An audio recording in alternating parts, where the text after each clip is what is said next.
पहले बात करेंगे अमित शाह की, जो कि भोपाल पहुंचे हैं। बीजेपी प्रदेश दफ्तर में बैठक हो रही है भोपाल और नर्मदापुरम संभाग की 36 सीटों की रणनीति बनाई जा रही है। 36 सीटों की जिम्मेदारी संभालने वाले नेता पहुंचे हुए हैं। बैठक में रक्षा मंत्री राजनाथ सिंह के बेटे पंकज सिंह भी पहुंचे हैं। जिला अध्यक्ष महामंत्री मोर्चे के अध्यक्ष भी पहुंचे हुए हैं बैठक में शामिल होने के लिए।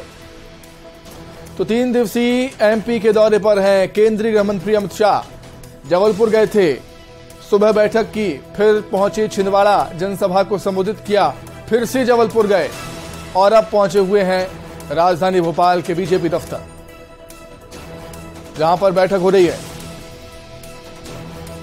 36 सीटों की जिम्मेदारी संभालने वाले नेता भी पहुंचे हुए हैं। भोपाल और नर्मदापुरम संभाग की 36 सीटों पर रणनीति बना रहे हैं राजनीति के चाणक्य। चलिए, इस बैठक को लेकर क्या कुछ अपडेट है वो हम जानेंगे। सीधे राजधानी भोपाल का रुख कर लेते हैं। शैलेंद्र चौहान हमारे साथ जुड़े हुए हैं। शैलेंद्र, एक बार फिर से राजनीति के चाणक्य शैलेंद्र भदौरिया हमारे साथ जुड़े हुए हैं। शैलेंद्र, एक बार फिर से राजनीति के चाणक्य राजधानी भोपाल में मध्य प्रदेश में है और 36 सीटों पर, नर्मदापुरम संभाग की 36 सीटों पर मंथन होगा ही, लेकिन विदिशा और गुना सील बीजेपी ने होल्ड कर रखी है, उन पर भी जरूर बात होगी। शैलेंद्र।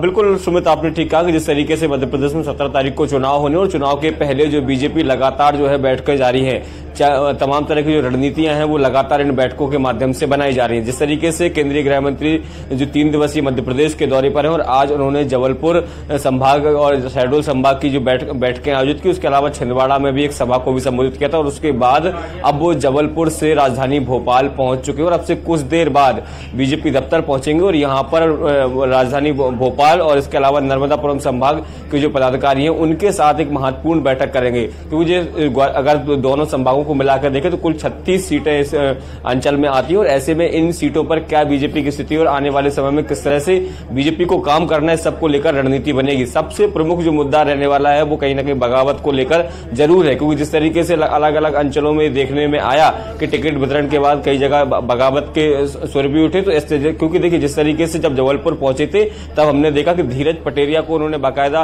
बुलाया था और उनको समझाइश दी थी, क्योंकि धीरज पटेरिया जो है वो उत्तर से जबलपुर उत्तर से टिकट की मांग कर रहे थे, लेकिन जब उनको टिकट नहीं मिला उसके बाद विद्रोह के स्वर जो है वो देखने को मिले थे। तो मध्य प्रदेश में जो 150 पार का नारा दिया है वो लक्ष्य पाने के लिए कार्यकर्ताओं का एकजुट होना बहुत जरूरी है, उसको लेकर जो है वो सामंजस्य को लेकर जो है वो ये बैठकें आयोजित की जा रही है। और आपको याद होगा कि कुछ दिन पहले ग्वालियर की जो प्रदेश कार्य समिति हुई थी उसमें भी अमित शाह ने साफ तौर पर यह कहा था कि मन मुटाव भूल जाना है, केवल टिकट किसको मिल रहा है किसको नहीं मिल रहा है ये महत्वपूर्ण नहीं है, महत्वपूर्ण है कमल निशान। कमल निशान को देखिए और उसके साथ मतदान कीजिए।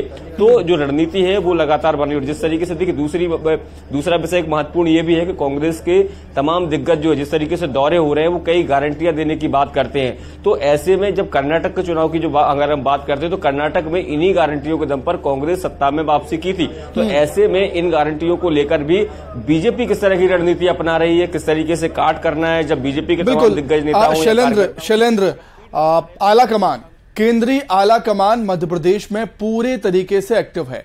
आपको याद होगा जब प्रत्याशियों के चयन की बात थी, अमित शाह लगातार आते रहते थे, सूचियों पर मंथन होता रहता था। अब जब प्रत्याशी घोषित हो गए हैं, जैसा कि आपने भी कहा, बगावत के सुर भी उठ रहे हैं, तो जब ऐसी कंडीशंस बनी हैं, रणनीति की बात हो रही है, तो फिर से एक्टिव हुए हैं अमित शाह। शैलेंद्र।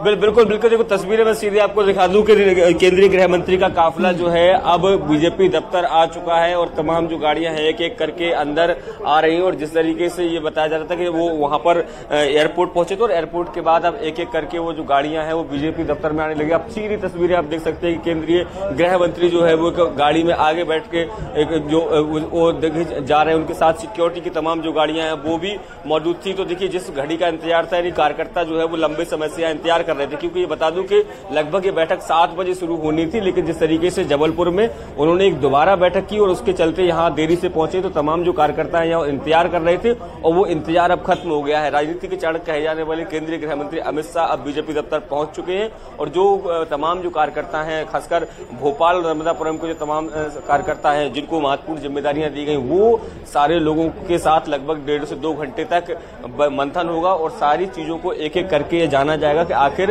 वर्तमान में इन संभागों में क्या स्थिति है और आने वाले समय में क्या स्थिति रहने वाली।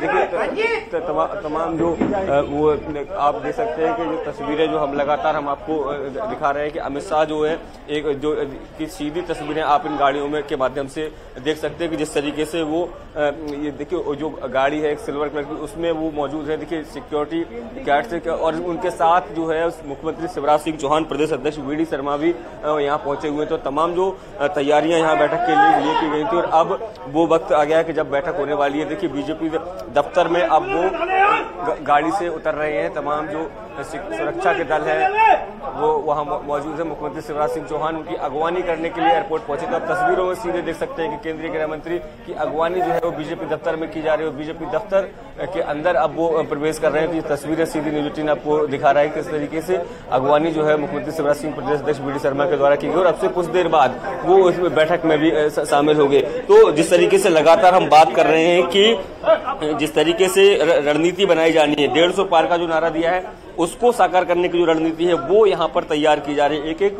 पहलू पर जो है वो लगातार बात की जा रही है और न केवल भोपाल नर्मदापुरम संभाग, इसके अलावा हमने देखा कि जिस तरीके से आज जबलपुर और शहडोल संभाग की बैठकें की और आने वाले 2 दिन में वो अलग अलग इलाकों में जाकर जो बैठकें हैं वो आयोजित करेंगे। एक एक कार्यकर्ता से वो बात कर रहे हैं जिसको जिस जिम्मेदारी दी गई है जिस विधानसभा क्षेत्र की, उससे जो वास्तविक स्थितियां हैं वो जानने का प्रयास कर रहे हैं कि आखिर क्या व्यवहारिक परेशानियां हैं, किस तरीके से आगे काम करना है। तो तमाम जो तैयारियां हैं वो लगातार चल रही है और ये बताता है कि बीजेपी किस तरीके से एक बार फिर सत्ता में वापसी के लिए प्रयासरत है और एक एक पॉइंट पर जो है वो लगातार बात की जा रही है। न केवल मध्य प्रदेश के मुख्यमंत्री शिवराज सिंह चौहान या प्रदेश अध्यक्ष की बात हो, बल्कि केंद्रीय नेतृत्व भी मध्य प्रदेश के चुनाव पर पूरी तरीके से नजर बनाए हुए हैं। जी बिल्कुल बिल्कुल बिल्कुल शैलेंद्र, और ये तस्वीरें आपने देखी किस तरीके से अमित शाह पहुंचे बीजेपी दफ्तर और अब वो बैठक लेंगे पदाधिकारियों के साथ। सीएम शिवराज सिंह चौहान भी मौजूद हैं, वी.डी. शर्मा भी मौजूद हैं और रक्षा मंत्री राजनाथ सिंह के बेटे पंकज सिंह भी पहुंचे हुए हैं। जिला अध्यक्ष, महामंत्री और मोर्चों के अध्यक्ष भी पहुंचे हुए हैं। शैलेंद्र, आपका बहुत धन्यवाद, तस्वीरें हम तक पहुंचाने के लिए बहुत शुक्रिया आपका।